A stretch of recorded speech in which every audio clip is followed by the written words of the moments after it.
Bienvenue dans Capital Humain. Je suis Magali Siméon, ancienne dirigeante, membre de Comex dans des grands groupes et coach. J'ai vu à quel point les équipes, le capital humain peut transformer une entreprise. Mais la réalité est parfois difficile. Est-ce que vous avez du mal à attirer ou garder les meilleurs talents? Est-ce que vous êtes parfois frustré devant certains départs? Ou est-ce que vous vous demandez combien de vos salariés se lèvent chaque matin avec l'envie de donner le meilleur d'eux-mêmes? Dans ce podcast, nous proposons des histoires inspirantes et vraies, des stratégies concrètes pour transformer votre capital humain en un véritable levier de succès. Alors, est-ce que vous êtes prêt à transformer ou améliorer votre approche? Abonnez-vous et rejoignez-moi chaque semaine pour partager vos défis et célébrer vos succès. Bienvenue à tous dans ce nouvel épisode de Capital Humain où nous abordons aujourd'hui un sujet qui normalement est devenu incontournable, la santé mentale au travail. Pourquoi incontournable? Quelles sont les actions à mettre en place? Pourquoi certaines entreprises tardent encore? Pour répondre à ces questions, j'ai le plaisir d'accueillir Noémie Guérin, fondatrice du cabinet Santé du Dirigeant, experte en santé mentale et en prévention des risques psychosociaux. Noémie accompagne dirigeants et entreprises dans l'intégration de la santé mentale comme pilier du bien-être au travail. Ensemble, nous allons décrypter les grands défis actuels et découvrir des solutions concrètes pour faire de la santé mentale une réelle priorité en entreprise. Bonjour Noémie. Bonjour Magali. Je suis très heureuse de te recevoir parce que je sais que nous avons beaucoup de sujets en commun. Est-ce que Noémie, tu veux bien te présenter en quelques mots? Oui. Alors, je suis Noémie Guérin. Que fais-je? Dans ma vie de tous les jours et de manière concrète et cartésienne, je suis préventrice. J'interviens dans les entreprises avant, pendant, après que ça bug d'un point de vue humain à l'intérieur des organisations du travail. Donc ça, c'est mon quotidien. J'interviens sous la forme d'audit des risques psychosociaux, d'audit des pratiques managériales. J'interviens sur des formations, sur des ateliers, des séminaires et des conférences. Tout ce que je peux faire et tout ce que je peux communiquer sur le sujet vient des expériences du terrain et de la réalité de ce qui se passe dans le monde professionnel actuel en 2025 en France. Et puis, j'ai écrit un livre qui s'appelle « Prenez soin de votre santé mentale au travail et de celle des autres » qui est paru en septembre 2024 aux éditions Vuibert, qui reprend toutes ces expériences et qui essaye de donner et proposer des axes concrets d'action qu'il peut y avoir sur le sujet de la santé mentale au travail à mettre en place dans les mois qui viennent, puisque c'est l'année de la grande cause nationale, santé mentale grande cause nationale, mais aussi dans les années qui vont suivre cette année phare. Alors, j'ai une première question, peut-être qui va sembler un peu provoque, mais est-ce qu'il y a plus de souffrance au travail et donc plus d'atteinte à la santé mentale? Ou est-ce qu'on en parle plus? Ou encore, est-ce que les gens se plaignent plus? On entend certains patrons dire oui, mais ils se plaignent plus. Ton constat à toi, c'est qu'est-ce qui se passe finalement? C'est pire ou au contraire, on va vers du mieux parce que la parole se libère? Je dirais qu'il y a 2 axes de réponse et c'est pas noir ou blanc dans cette question. Aujourd'hui, et depuis quelques mois, voire quelques années, on a un constat un peu global sur les chiffres qui ressortent. Le baromètre qui est sorti, en 2025 nous dit qu'un salarié sur 4 se déclare en mauvaise santé mentale. Je trouve que déjà, pour répondre à ta question, c'est une bonne mise en lumière. Ça fait 25%. C'est une situation de santé mentale qui est dégradée, mais qui est stable par rapport à l'année dernière. Donc déjà, c'est un premier constat. Est-ce qu'on va vers une santé mentale qui se dégrade ou quelque chose qui se stabilise? On est sur des constats qui sont préoccupants, mais qui sont quand même relativement stables depuis quelques temps. Dans ces enquêtes, il y a un mouvement quand même très fort depuis le Covid qui est, on sort beaucoup d'enquêtes sur comment les gens se sentent. Donc, il faut déjà mettre un bémol, je dirais, là-dessus. Déjà, les gens qui sortent les enquêtes ont un parti pris sur le sujet. C'est comme si toi, moi, Magali, demain, alors que nous, on intervient dans les structures, on sortait des enquêtes sur la thématique. Ça ne veut pas dire que ces enquêtes, elles ne sont pas objectives. Ça veut dire que dans un esprit critique, il faut avoir ça en tête, je pense. Ouais. Que ces enquêtes, elles sont sorties par des gens, la plupart du temps, dont c'est le métier de venir proposer des solutions. Donc, on ne va pas faire les pompiers pyromanes. L'idée, c'est pas d'allumer des feux qu'on essaiera d'aller éteindre. C'est aussi d'avoir un regard extérieur et de se dire, il y a du déclaratif et il y a effectivement, sans aucun doute, une sensation et un ressenti de souffrance, une sensation et un ressenti d'anxiété qui peut être expliqué par de nombreux facteurs aujourd'hui dans la population générale française. Et parallèlement à ça, on avance sur le sujet autour de la santé mentale, sur le sujet de la détection des troubles psychiques, que c'est bien deux choses différentes, hein, ces deux notions-là. Et donc, du coup, les gens arrivent à nommer ce qu'ils ressentent. Je compare ça souvent à quand, il y a quelques années, on a commencé à nommer ce qu'était le harcèlement, et où on a eu une vague en entreprise de personnes qui se disaient harcelées. Et on a avancé sur le sujet en mettant du cadre réglementaire, juridique, de l'explication, de la formation, de la norme langagière, comme j'aime appeler sur ces différents mots-là, pour essayer de trier un peu les différents états et de monter un peu en compétence sur ces différentes notions-là. Donc, oui, il y a une souffrance qui mérite d'être entendue et qui est probablement en train de grandir à nouveau de par différents facteurs. Et on a aussi une libération de la parole autour de ces sujets-là qui crée une certaine émulation, une certaine verbalisation de différents états qui méritent, je pense, d'être spécifiés, d'être un peu plus encadrés, un peu mieux modérés à l'intérieur du cadre du travail pour qu'on puisse véritablement savoir les actions qu'on met en place dans les différentes situations dans lesquelles on se retrouve. J'aime beaucoup ce que tu viens de dire sur le fait que donner un nom aux choses, ça permet aussi aux gens de comprendre ce qu'ils vivent et ce qu'ils ressentent. Je trouve que c'est assez fort parce que je ne l'avais pas forcément vu comme ça. Et finalement, de dire, voilà, ça s'appelle du harcèlement. Et quand on parle de harcèlement, il se passe ça. Et que ça puisse permettre à quelqu'un dans une entreprise de se dire, mais c'est ce que je vis en fait. Et donc, c'est pas moi qui suis fou. Voilà, c'est pas moi qui déraille parce qu'on peut l'entendre, mais ce que je vis correspond à quelque chose qui a été qualifié. Je te remercie parce que je trouve que ça met beaucoup de sens en fait dans ce phénomène.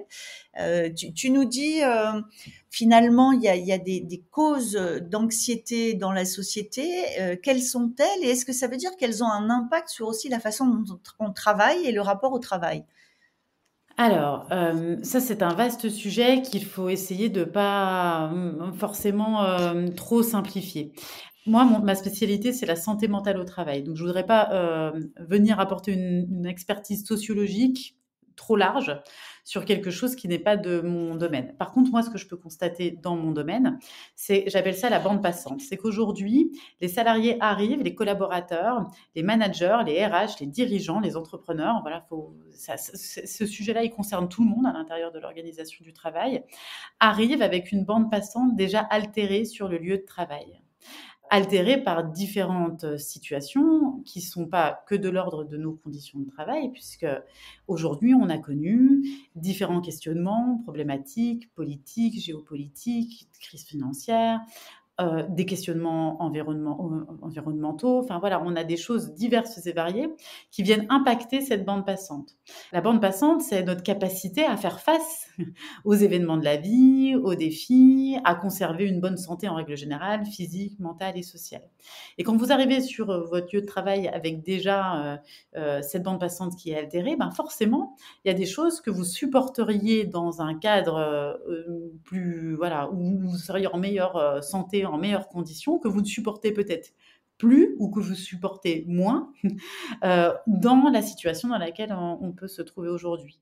Donc voilà comment je l'expliquerai sur les facteurs et il ne faut pas lire cette situation uniquement. Oui, il y a une évolution du travail qui a causé aujourd'hui différents impacts négatifs sur la santé des travailleurs en règle générale, mais il y a aussi une autre vision qui est on arrive aussi sur nos environnements, dans nos environnements professionnels, avec une altération pour certains d'entre nous, ou en tout cas, voilà, certaine érosion de notre capital santé, sociale, physique et mentale, qui est à prendre en compte et qui fait que potentiellement, il y a aussi certaines choses qu'on ne vit pas de la même manière actuellement. Mais finalement, quand tu dis qu'il est à prendre en compte, alors là encore, si je me fais l'avocat du diable et la chef d'entreprise, je pourrais répondre, mais écoute, les gens, ils ont qu'à aller voir des psys à l'extérieur. Mais moi, quand ils arrivent au bureau, il faut qu'ils soient en pleine capacité de leur force de travail. C'est-à-dire, quelque part, c'est pas mon problème. Et pourquoi c'est mon problème? Alors, très intéressant, puisque quand j'explique le principe de la bande passante, j'explique exactement ça. Je mets ça dans la réglementation aujourd'hui française. La réglementation française, elle dit quoi ? Elle nous dit que l'employeur, il a l'obligation de prendre soin de la santé et de la sécurité de ses collaborateurs en termes physiques et en termes psychiques. Donc, ça veut dire que, effectivement, je ne suis pas, en tant qu'employeur, garant du bonheur de mes collaborateurs, du fait que mes collaborateurs soient heureux. C'est une notion qui est complètement subjective et fort heureusement, c'est pas moi qui ai le pouvoir de rendre heureux ou malheureux les collaborateurs. Par contre, il y a une base qui s'appelle les conditions de travail et les différentes facettes du travail, la conjoncture, la réglementation, la technique du travail, le relationnel à l'intérieur du travail, l'organisation du travail, sur lequel moi, en tant qu'employeur, j'ai un pouvoir, une capacité d'agir. Donc, l'idée n'est pas de se dire l'employeur, il devient garant et responsable de la santé intégrale du collaborateur. Par contre, j'ai la responsabilité en tant qu'employeur de garantir que mes conditions de travail ne viennent pas détériorer la santé de mes collaborateurs et ne viennent pas créer, deux situations, ne viennent pas détériorer une situation qui pourrait déjà être compliquée avec un collaborateur qui arrive avec certaines vulnérabilités sociales, biologiques, psychologiques, etc. Mais aussi ne viennent pas créer une détérioration directe de la santé des collaborateurs de par les conditions, l'environnement de travail que je propose. Voilà, le cadre aujourd'hui, au-delà du réglementaire, réflexif qu'il peut y avoir autour de quelle est ma responsabilité au niveau de la santé des collaborateurs. Mais alors justement, donc quand on parle de responsabilité des entreprises, est-ce que dans ton activité aujourd'hui, puisque tu es au cœur de ce sujet, tu as le sentiment que les entreprises se saisissent de cette responsabilité, en intègrent la portée, et y compris la portée pour leurs dirigeants? Qu'est-ce que tu constates là-dessus?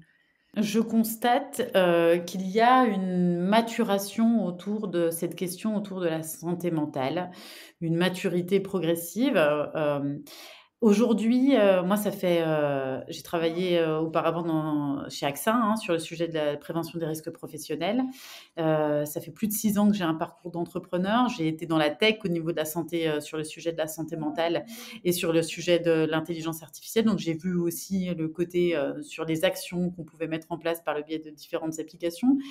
Parallèlement, j'ai donc aussi vu ce que c'était que la santé mentale dans des secteurs comme la tech et les entreprises à forte croissance.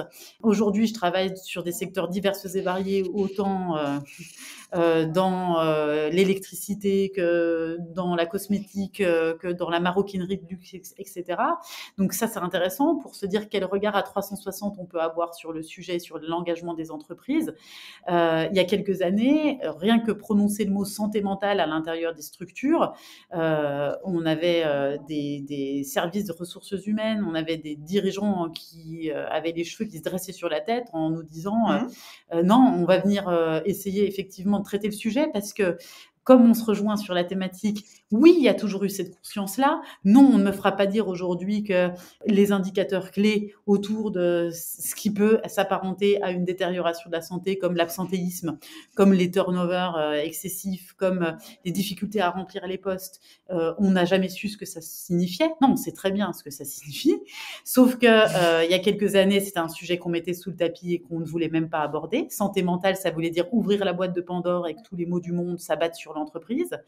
Aujourd'hui, on arrive quand même à prononcer ce terme de manière assez quotidienne, que ça soit bien reçu, et qu'on commence à avoir, à appréhender le fait qu'il va falloir avoir un regard, une analyse sur aussi, une responsabilité, comme on vient de le dire, une analyse sur les conditions de travail, qu'on ne pourra pas tout résoudre, parce que ça ne veut pas dire que l'employeur, à nouveau, est responsable de tout, mais qu'on va essayer de mettre les bases pour faire en sorte que les choses se passent le mieux possible, et un engagement et une implication qui est dite incarnée, c'est-à-dire où on ne fait pas ça pour dire qu'on fait ça, mais on fait ça parce qu'on a compris l'utilité.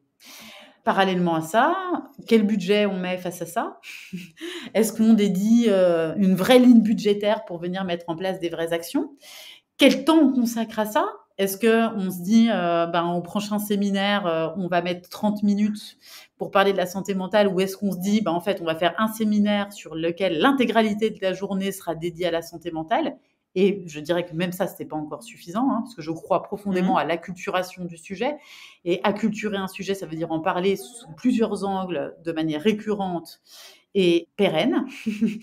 Il y a, oui, bien entendu, un éveil des consciences sur la thématique et une mise en mouvement qui, aujourd'hui, ce que je crains, peut être freinée par une conjoncture économique qui fait que c'est pas la santé mentale, le sujet sur lequel on va forcément aller mettre, des budgets, quand on est déjà en train de resserrer les recrutements, quand on est en train de regarder toutes les lignes, pour savoir ce sur quoi on va pouvoir gagner de l'argent. C'est l'inconvénient. Alors, on va se permettre de rêver un petit peu toutes les deux. Donc, imaginons, alors je suis chef d'entreprise, ça on l'imagine pas. J'ai une ligne budgétaire et une capacité de m'engager illimitée. Qu'est-ce que tu me recommandes? Qu'est-ce qu'on met en place ensemble? C'est-à-dire comment est-ce que je crée un environnement professionnel pour mes équipes dont je me dis qu'il contribue à une bonne santé mentale. C'est-à-dire, je vais même au-delà, parce que tout à l'heure tu disais, il faut pas l'abîmer. Bon, imaginons que je voudrais même aller plus loin et créer un environnement qui contribue à une bonne santé mentale. Qu'est-ce que tu me recommandes? Pour moi, il y a des piliers. Le premier pilier, je l'ai expliqué tout à l'heure, c'est l'organisation du travail. Première réflexion, voilà. Est-ce que j'ai une organisation du travail qui permet d'évoluer dans un cadre sain? Ou est-ce que j'ai une organisation du travail sans prononcer le mot toxique, mais qui vient altérer la productivité, la performance et la disponibilité, hein, parce que la charge de travail, ça fait aussi appel à ça, la disponibilité de mes équipes. Ça, on a 3 leviers hein, qui sont assez intéressants. Qu'est-ce qu'on voit dans les entreprises qui ont des organisations du travail qui peuvent être délétères? C'est des questions autour de l'intensification du travail, toujours plus de tâches, moins de temps pour les réaliser, tout ce qui est de l'ordre de l'hyperconnexion, quand le numérique brouille les frontières justement entre ce qui est de l'ordre, et j'aime pas parler de ça, mais on va quand même le définir comme ça, de notre vie pro et de notre vie perso. Et puis très fortement, ce que je retrouve aussi, c'est le manque de clarté, les injonctions contradictoires, l'absence de vision claire, voilà. En gros, on me demande d'être réactif, on me demande d'être agile, on me demande d'être performant, mais comment je le fais avec 3 fois plus de travail et aucun soutien? Voilà. Ça, c'est un premier pilier. Je dirais qu'il y a un deuxième pilier qui me semble très, très important aujourd'hui, et sans que ça devienne une injonction et que ça devienne avec beaucoup, beaucoup de subtilité, c'est le management. Hein. Comment on fait en sorte de travailler sur le management? Donc pour ça, il y a comment je promeus mes managers. Est-ce que je vais promouvoir mes managers sur leur expertise métier ou est-ce que je vais promouvoir mes managers sur leur capacité à leader une équipe? Avoir conscience qu'un manager mal formé, un manager absent, un manager dépassé, ça peut clairement être un facteur de souffrance et pour le manager et pour les équipes. Ça, les 3 signaux forts qu'on va avoir dans une ligne managériale, un comportement managérial qui peut questionner, ça va être l'absence de reconnaissance, un travail bien fait mais qui est considéré comme normal, des efforts qui passent inaperçus. Hein. On va avoir tout ce qui est de l'ordre du surcontrôle ou aussi de l'abandon, le fait de se dire qu'on va venir avoir un micromanagement qui est étouffant ou à l'inverse un manque total de soutien. Souvent le curseur il est mal placé. Et puis enfin on va avoir tout ce qui est de l'ordre plutôt du climat de peur ou du climat de stress. Aujourd'hui c'est ce que j'ai voilà, la possibilité de faire des erreurs. Quand l'erreur est sanctionnée à outrance, hein, parce qu'il faut qu'il y ait un cadre dans le travail, quand l'erreur elle est sanctionnée à outrance, on va avoir une prise d'initiative souvent qui disparaît. Donc ça, c'est la deuxième notion. Le deuxième pilier. On a aussi la notion qui me vient en tête sur le troisième, c'est la culture du travail qui est basée sur la résistance et le déni, quoi. Cette culture du silence très forte dans certaines administrations, même si on va plus loin que l'entreprise, dans certaines organisations, où la souffrance, elle est minimisée, être normalisée, ou se plaindre, c'est être faible, ou lever la main, c'est risquer d'être mis à l'écart. Derrière, on va retrouver des structures de travail où le culte, un culte très fort de l'endurance. Plus on souffre, plus on est perçu comme investi. C'est des entreprises dans lesquelles le tabou de la santé mentale est très fort. On est là pour bosser, on n'est pas là pour parler de nos états d'âme. Hein. Et puis, c'est des entreprises dans lesquelles on retrouve une forte dématérialisation du lien social. Avec le travail, c'est un risque ça, le télétravail. Et là, on a un risque que la souffrance, elle soit invisibilisée. Il y en a d'autres, hein, il y en a bien d'autres, mais je donnerais ces 3 grands piliers.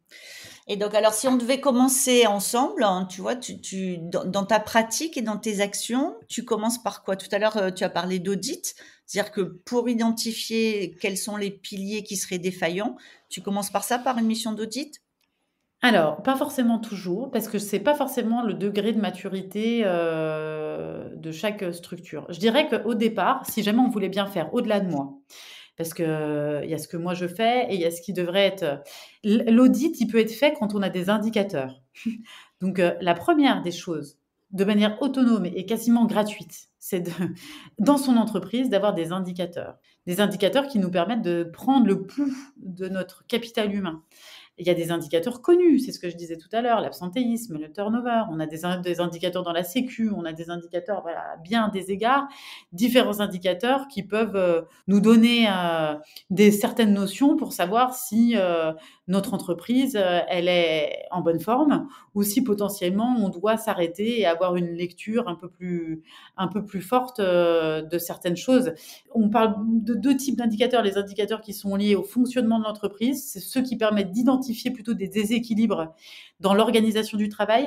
Ça va être aussi l'augmentation des heures supplémentaires. J'en ai parlé tout à l'heure, le fort turnover, mais aussi les tensions sociales qui peuvent être transcrites par une hausse des conflits ou un manque de formation, manque de reconnaissance. Et puis, il y a plutôt des indicateurs de santé et de sécurité. Ceux-là, ils mettent plutôt une lumière sur les déséquilibres de la santé des salariés. Et là, on va plutôt suivre l'évolution des accidents de travail, l'évolution des maladies professionnelles, l'évolution des situations de stress chronique, de consultation auprès des services de santé au travail, etc. Donc, je dirais que déjà, la première chose, c'est de s'équiper d'indicateurs. Et pour ça, s'équiper d'indicateurs, on n'a pas besoin de payer qui que ce soit. Enfin, moi, je crois au fait que tout ce qu'on fait, Magali, marche si à un moment donné, les gens s'autonomisent sur le sujet. Donc, et puis il y a des TPE, PME qui n'auront pas le budget pour venir payer des gens, pour venir faire des analyses et des audits. Donc, il y a ça. Et après, une fois qu'on a ces indicateurs, c'est ces indicateurs qui vont pouvoir, quand ils ne sont pas forcément bons, quand ils nous questionnent, qui vont pouvoir nous faire avoir la conscience de nous dire, peut-être que derrière, il faut analyser, aller chercher plus loin, hein, et à ce moment-là, demander un audit ou avoir un regard extérieur, audit ou conseil. Les audits, c'est réglementé, je le rappelle, hein. Les audits RPS, il faut être IPRP pour pouvoir mener un audit RPS et que ça soit reconnu à l'intérieur d'un DUERP. Pour que ça soit reconnu, il faut que ça soit fait par quelqu'un qui est accrédité par la DRETS de sa région.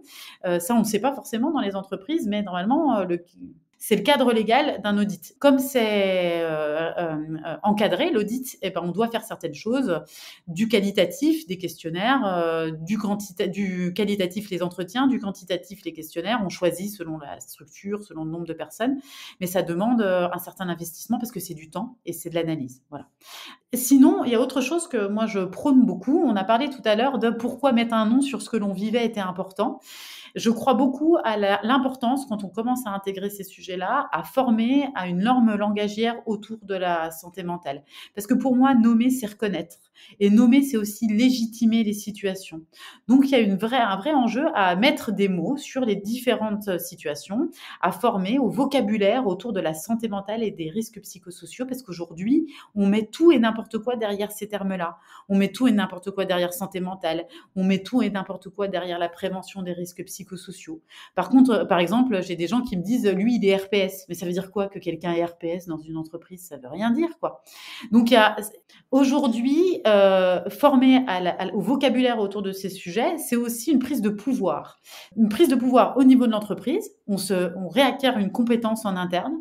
Et une prise de pouvoir au niveau des gens qui vivent ça. On peut nommer ce qui nous arrive, harcèlement, burn-out, charge mentale excessive, et on cesse d'être seul, du coup, face à ce malaise qui peut paraître diffus. Ça transforme, du coup, je pense, dans ce que j'ai constaté, une sensation qui peut être oppressante en une réalité qui est tangible, compréhensible et donc actionnable. On a nommé, donc derrière, ça ouvre la voie à l'action.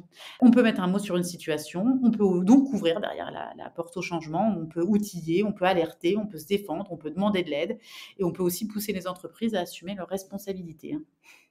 J'ai une dernière question. Est-ce que tu penses qu'on aurait eu cette même discussion il y a, disons, 4 ans sur ce sujet-là? Mais bien sûr, parce que nous, on était déjà convaincus, Magali. On l'aurait eu. T'as raison. Mais... Alors, est-ce que... alors oui, c'est vrai, et en même temps nourri de ce que tu vois. Est-ce que ton livre se serait aussi bien vendu il y a 4 ans? Est-ce que, c'est-à-dire dit autrement, mais t'as raison. Est-ce que tu penses que les choses bougent? Je vais même aller plus loin. Je pense qu'on est à deux doigts, je l'espère, d'un changement sociétal, voire légal sur le sujet. J'y crois profondément. Je te parlais des indicateurs tout à l'heure qui nous permettaient... Aujourd'hui, ça c'est réglementaire, il faut le savoir. C'est quelque chose, c'est une obligation. Toutes les entreprises de plus de 300 salariés doivent, dans la logique, dans leur bilan social, publier ces indicateurs dont j'ai parlé. Et donc, du coup, on a un décalage aujourd'hui entre ce qu'on a prévu sur certains articles de loi et de code du travail et ce qui est véritablement fait à l'intérieur de nos organisations, parce que faute de contrôle, faute de compréhension, faute de temps, faute de budget, faute de tout ce qu'on a vu jusqu'à maintenant. Moi, je crois au fait qu'aujourd'hui, on est quand même à deux doigts et on a la possibilité, au-delà de ça, aujourd'hui, d'agir. On a dit santé mentale, grande cause nationale. Maintenant, on peut se dire santé mentale, grande cause nationale. Qu'est-ce que le travail peut faire dans tout ça? Et on peut aller plus loin. On a la possibilité aujourd'hui de venir mettre en place une évolution législative qui est ambitieuse, je l'accorde, mais qui peut être pragmatique, qui nous permettrait de généraliser ces indicateurs de santé mentale à toutes les entreprises, quelle que soit leur taille, qui nous permettrait d'avoir une obligation d'analyse et de suivi des résultats avec des seuils d'alerte qui permettraient de déclencher des actions correctives, de créer des observatoires. Enfin, moi, je vis dans un monde où aujourd'hui, je pense qu'il est de notre main et de notre devoir de transformer tout ce qu'on est en train de constater en quelque chose de moteur et qui nous permettrait de tracter. Il y a et le cadre législatif qui peut nous permettre, alors avec toute la conscience de ce qui se passe aujourd'hui en termes politiques en France, bien entendu, mais au contraire, peut-être que justement, il y a des choses qui peuvent être faites sur ce sujet-là. Mais je crois aussi au fait que l'entreprise peut devenir modèle au niveau de la société. Il y a ce que la société peut apporter à l'entreprise et il y a ce que l'entreprise peut apporter à la société. Et aujourd'hui, je pense qu'il y a un vrai enjeu aussi des entreprises de se dire est-ce que j'ai envie d'être une entreprise inspirante, de faire partie de ces entreprises qui auraient été précurseurs sur le sujet dans la mise en place de certains modèles qui prouvent que ce qu'on est en train de dire aujourd'hui, ça fait clairement ses preuves et que c'est les entreprises de demain. Bah écoute, c'est un magnifique mot de la fin. Merci beaucoup, Noémie. Avec plaisir, Magali. Merci à Noémie pour cette discussion aussi passionnante qu'essentielle. Avec cet épisode, Noémie a mis en lumière les vrais enjeux de la santé mentale au travail et surtout nous a partagé des leviers concrets avec générosité pour que chacun puisse agir dès aujourd'hui dans son entreprise. La prévention et l'accompagnement doivent devenir des réflexes plutôt que des réactions. C'est essentiel pour une entreprise qui donne l'exemple. Et donner l'exemple, peut-être, ça peut vous faire envie, non? Si vous souhaitez approfondir le sujet et découvrir l'expertise de Noémie, retrouvez-la sur son site Santé du dirigeant. Vous pouvez aussi suivre sa newsletter. Merci de nous avoir écoutés et à très bientôt pour un nouvel épisode de Capital Humain. Merci d'avoir été avec nous aujourd'hui. Si vous avez aimé cet épisode, pensez à le partager avec vos collègues ou avec d'autres dirigeants et à nous laisser une petite note. Ça fait toujours plaisir et ça nous aide beaucoup. Vous souhaitez en savoir plus? Abonnez-vous pour rester avec nous et sentez-vous libre de nous faire part de vos réflexions en commentaire. J'adore ça. Et si vous avez envie de partager votre histoire ou vos expériences, n'hésitez pas à me contacter sur mon site Lily facilite la vie info. À bientôt dans Capital Humain, le podcast pour que les salariés soient heureux et productifs.